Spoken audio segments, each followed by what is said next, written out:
Hello viewers, welcome to my YouTube channel.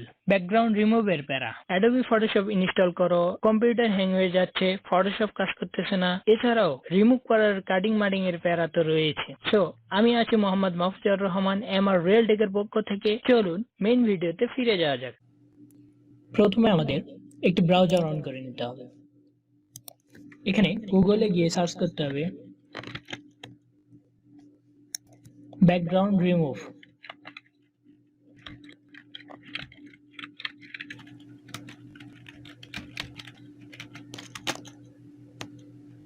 এছাড়াও আমরা search বারে গিয়ে সার্চ করতে পারি remove.bg লিখে সার্চ করলে আমাদের সামনে এই সাইটটি ওপেন হবে। তো এই সাইটে আমরা সহজেই ব্যাকগ্রাউন্ড রিমুভ করে নিতে পারবো এক ক্লিকে, বলতে গেলে কোনো প্রকার ভেজাল ছাড়া। আমরা ফটোশপে বিভিন্ন প্রকার ভেজাল ফেস করে থাকি, এখানে কোনো প্রকার আমাদের ভেজাল ফেস করতে হবে না। তো চলুন দেখা যাক। প্রথমে আমাদের ছবি আপলোড করে নিতে হবে। এর জন্য আমি কিছু ছবি আমি সিলেক্ট করে নিয়েছি, এখানে আমি এগুলোর ব্যাকগ্রাউন্ড রিমুভ করব। তো চলুন ফাইলগুলোকে আপলোড করি। এখানে আমি প্রথমেই আপনাদের বোঝার সুবিধার্থে এই ছবিটিকে ওপেন করে নিচ্ছি। তো দেখুন সহজে আমার ব্যাকগ্রাউন্ড রিমুভ হয়ে যাবে কোনো প্রকার ভেজাল ছাড়া এক ক্লিকে। এখানে রোবট ফিল আপ করতে হবে।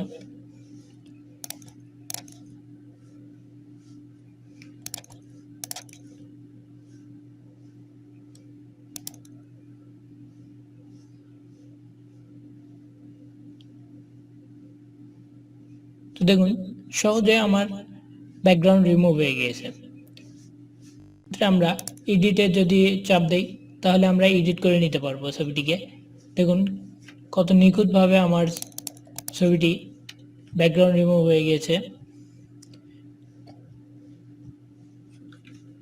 আমরা যদি এখানে কোনো ব্যাকগ্রাউন্ড আবারও সেট করতে চাই তাহলে আমরা এখানে ডিফল্টভাবে কিছু ব্যাকগ্রাউন্ড রয়েছে, তো আমরা এগুলোকে সিলেক্ট করে নিতে পারি, এগুলো সিলেক্ট করে দিতে পারি। তো দেখুন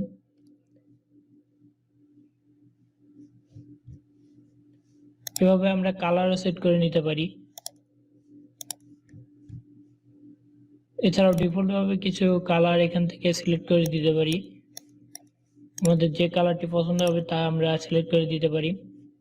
এভাবে আমরা সহজে ব্যাকগ্রাউন্ড রিমুভ করে নিতে পারবো এবং যে কোনো প্রকার প্লেসে আমরা ব্যাকগ্রাউন্ড সেট করে দিতে পারবো, কালার সেট করে নিতে পারবো। এছাড়া আরেকটি ছবি আমি আপনাদের দেখাই দেই আরও কিছু। যদি আমাদের ছবিটি ডার্ক কালার হয়ে থাকে, তো এই দেখুন এখানে আমার একটি ডার্ক কালার ছবি রয়েছে, তো এটিকে আমি ওপেন করে নিলাম। এটাও আমাদের সহজে আমরা ব্যাকগ্রাউন্ড রিমুভ করতে পারবো। তো দেখুন এখানে কিছু প্রবলেম ফেস করতেছি।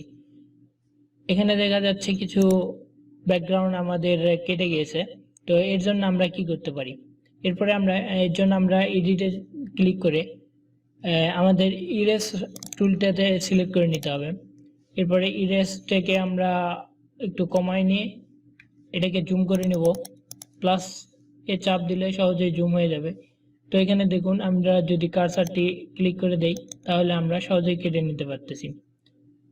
আমাদের এখানে আমরা চাইলে যেখানে প্রবলেম হয়েছে সেখানে আমরা কেটে নিতে পারি সহজে, খুব সহজে। এছাড়াও আমরা রেস্টার টুল আছে, রেস্টার টুল দ্বারা আমরা আবারও সেই জায়গাগুলিকে ফিরে নিয়ে আসতে পারি। তো দেখুন আমরা জায়গাগুলিকে ফিরে নিয়ে আসতে পারবো এভাবে, আমরা যা কাটলাম তা আবারও ফিরে নিয়ে আসতে পারবো এভাবে।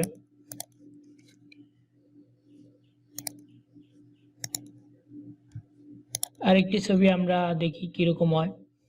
তো এই ছবিটিকে আমরা ওপেন করে নেই। তো দেখুন এটা একটি আমাদের খুবই ফটোশপে যদি আমরা এই কাজটি করতে যাই, ব্যাকগ্রাউন্ড রিমুভ করতে যাই, তাহলে আমাদের অনেক প্রবলেম হতে পারে। যেমন এখানে চুলগুলো আছে, চুলগুলোকে আমরা মাস্ক করতে যাই, মাস্ক করতে গিয়ে অনেক ঝামেলা ফেস করতে হবে, কেননা এখানে ব্যাকগ্রাউন্ড রিমুভ হতে চাবে না। এই ব্যাকগ্রাউন্ডগুলো রিমুভ করা খুবই কষ্টসাধ্য। তো আমরা এখানে এই সাইটটির মাধ্যমে সহজেই আমাদের ব্যাকগ্রাউন্ডগুলোকে রিমুভ করে নিতে পারি। এছাড়াও আমরা ব্যাকগ্রাউন্ড রিমুভ করে আমরা আমাদের কাঙ্ক্ষিত ব্যাকগ্রাউন্ড সেট করে দিতে পারি। তো দেখুন এখানে ডিফল্ট ভাবে যেসব ব্যাকগ্রাউন্ড রয়েছে তো এগুলো আমরা সহজেই সেট করে নিতে পারবো। এছাড়া আমাদের ইরেজ টুল আছে, ইরেজ টুল দ্বারা আমাদের প্রবলেম এগুলোকে কাটিয়ে নিতে পারবো। এখানে দেখুন আমি চুলগুলিকে কেটে দিতে পারতেছি, এভাবে আমরা কেটে নিতে পারবো। এছাড়া রেস্টেড টুল দ্বারা আবারও এগুলিকে ফিরে নিয়ে আসতে পারবো। এই সাইটটি মূলত আমাদের ফ্রি প্রোভাইড করে থাকেন ব্যাকগ্রাউন্ড রিমুভ করার জন্য, তো আপনারা চাইলে এই সাইটটি ইউজ করতে পারেন। এছাড়াও আমাদের দেখুন অ্যাড ডিজাইন, এখানে চাপ দিলে আমরা ডিজাইন সেট করতে পারবো। এখানে একটি সাইটের ভিতরে নিয়ে যাবে, এখানে আমাদের ডিজাইনগুলোকে সেট করে নিতে পারবো। অনেক ডিজাইন সেট করা এখান থেকে সম্ভব। এইচডি কালারে এখান থেকে ছবি আমরা ডাউনলোড করে নিতে পারবো। এখানে ডিজাইন আছে দেখুন, কিছু ডিফল্টভাবে ডিজাইন আমাদেরকে সাজেস্ট করবে, সেখান থেকে আমরা ডিফল্টভাবে ব্যাকগ্রাউন্ডগুলিকে অ্যাড করে নিতে পারবো। তো আমরা কোনো প্রকার ঝামেলা ছাড়া এখান থেকে ব্যাকগ্রাউন্ড রিমুভ করতে পারতেছি, এটাই বড় কথা। এছাড়াও দেখুন আমি যদি এখানে ড্রাগ কালারের আরেকটি ছবি ব্যাকগ্রাউন্ড রিমুভ করি তাহলে দেখুন কীরকম হয়। এই ছবিটি আমাদের দেখুন কত নিখুঁতভাবে ব্যাকগ্রাউন্ড রিমুভ হয়ে গেল। আমরা এটাকে এডিটিং যদি করি তাহলে এটাও দেখুন প্লাস করে নিই। এছাড়া আমাদের ইরেজ টুল দ্বারা এখানে কাটে নিতে পারবো এবং রেস্টার টুল দ্বারা আমরা ব্যাক করে নিতে পারবো। তো এইভাবে আমরা ব্যাকগ্রাউন্ড রিমুভ করে দিতে পারি। তো ডিজাইনটি দেখুন, ডিজাইন এখানে আমাদের অনেক ডিজাইন শো করতেছে। এখানে আমরা চাইলে অসংখ্য ডিজাইন সেট করে নিতে পারবো। এছাড়াও আপলোড ইমেজ দ্বারা আমাদের ডিজাইনগুলোকে আরও নিখুঁতভাবে সাজাতে পারবো। আমাদের যে ছবিটি রয়েছে সেটা এখানে আপলোড করে দিলে এখানে আমাদের ছবিটি নিয়ে ডিজাইনটি অনেক সুন্দর হবে। তো এই সম্পর্কে জানতে চাইলে অবশ্যই আমাকে কমেন্ট করবেন, আমি এটা নিয়ে আবারও বিস্তারিত ভিডিও ক্রিয়েট করব। তো আমরা এভাবে সহজে আমাদের ব্যাকগ্রাউন্ড রিমুভ করে নিতে পারি। ব্যাকগ্রাউন্ড রিমুভ করা আমাদের একটি সহজসাধ্য ব্যাপার এটি। আর যদি আমরা অ্যাডোবি ফটোশপের মাধ্যমে অথবা কোনো সফটওয়্যারের মাধ্যমে ব্যাকগ্রাউন্ড রিমুভ করতে যাই তাহলে আমাদের এর অনেক প্রবলেম ফেস করতে হবে। সেই ক্ষেত্রে আমাদের ছবিগুলোকে কাটতে হবে এবং মাস্কিং করতে হবে, অনেক ঝামেলা রয়েছে। এছাড়াও অনেক প্রবলেম ফেস করতে হবে আমাদের। তো এভাবে আমরা সহজে আমাদের ব্যাকগ্রাউন্ডগুলিকে রিমুভ করে নিতে পারি। তো আজকে এ পর্যন্তই, সকলে ভালো থাকবেন এবং আমার চ্যানেলটিকে সাবস্ক্রাইব করবেন, পাশে থাকা বেল আইকনটি অন করে দিবেন যেন আমি যে কোনো প্রকার ভিডিও পাবলিশ করলে সহজে আপনারা পেয়ে যান। তো আজকে পর্যন্ত, আসসালামু আলাইকুম।